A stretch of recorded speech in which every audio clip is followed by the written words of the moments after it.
the first Sunday that I got to Germany, we lived off base, and it was an isolated situation. And he was not willing to drive me to church because it was a little distance. And so I had to get a ride. Someone had to come pick me up for church and take me to church for my very first service in Germany. I'm 18. I'm in a foreign country. I don't know anyone.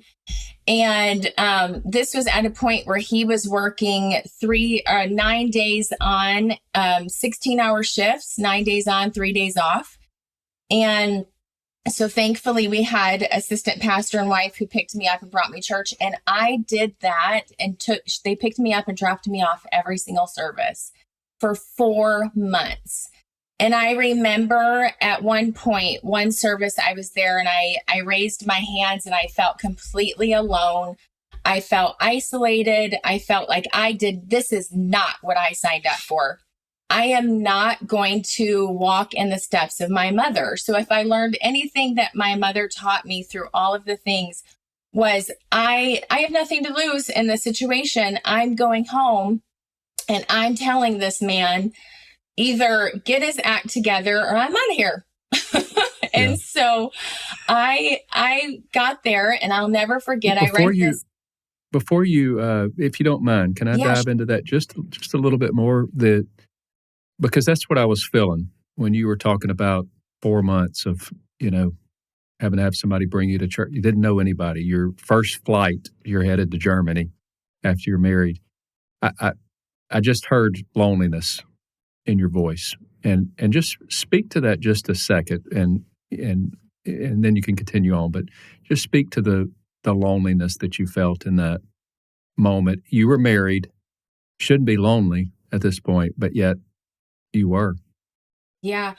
Well, I do believe that there's a spirit of loneliness that tries to creep up on people. And in recognizing that back then, even when it tries to creep up on me now, even, I recognize it for what it is. And so during that time of loneliness, it just was a moment where it's a hopeless feeling. You feel like that there's no answer. And in the situation where we were at, where he felt more led to keep things secretive, and that we couldn't shine light on this because we were newly married. And so it felt like a point where, Lord, you feel like you have nothing to lose, but you really do, in the sense of being lonely and being isolated. And you do have everything to lose. That's the lie of the enemy, to make you think that you don't have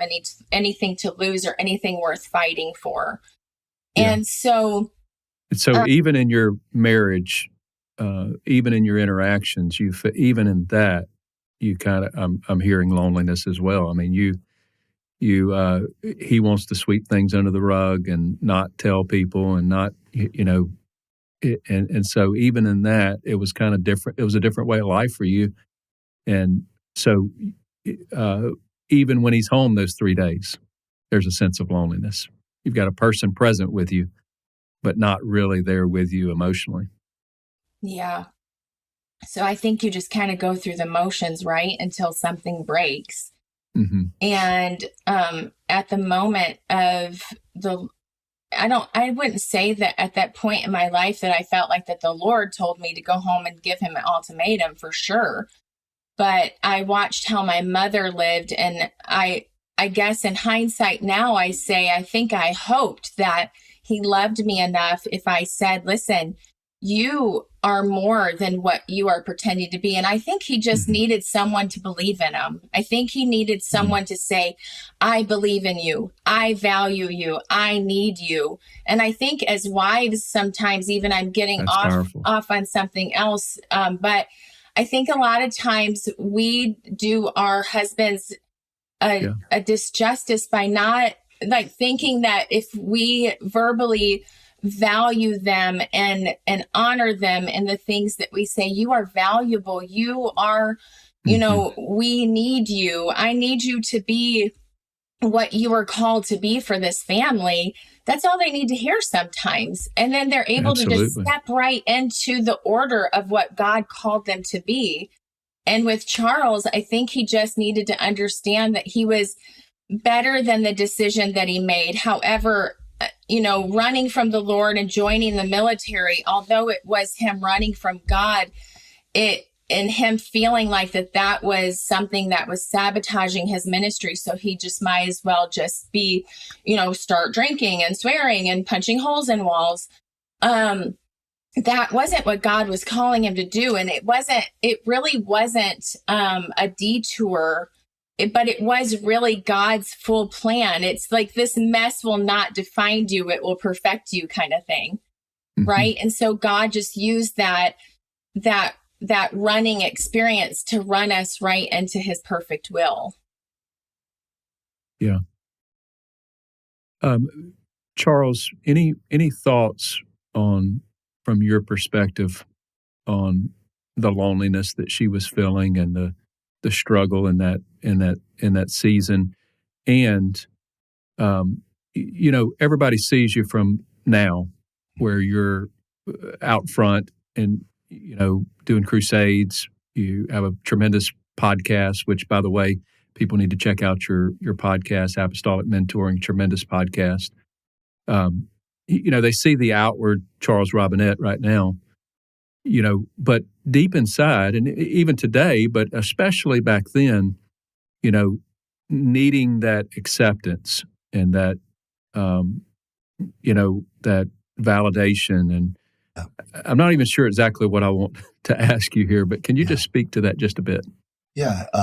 It's really hard, not to cry hearing her talk today.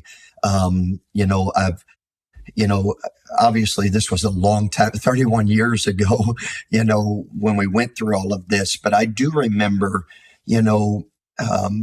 coming home, sometimes I'd get off work and we'd go to, the bar on base, and we'd drink, the unit would drink, and then I'd come home and find this little apostolic girl sitting in the living room, surrounded by, Bibles and, all of these, books and journals. And here I am out, just living life large, and she's at home praying and calling on the Lord and just trying to pierce the darkness and trying to get some semblance of, structure, spiritual structure in our home. Here she is trying to fill this void that I'm just not there for. But I can remember those times. I can remember coming home and seeing her broken, seeing her weeping, seeing her praying. And, but I also remember, when she came home that night and we finally had that heart to heart, and where she did say, "You're so valuable, and you have a ministry, and you have a future, and you have a hope, and I need you to be the man of God that you're called to be. I need you to step up your game." And really, I can't tell you, Brother Franklin, I mean, you know this, just like every man knows this.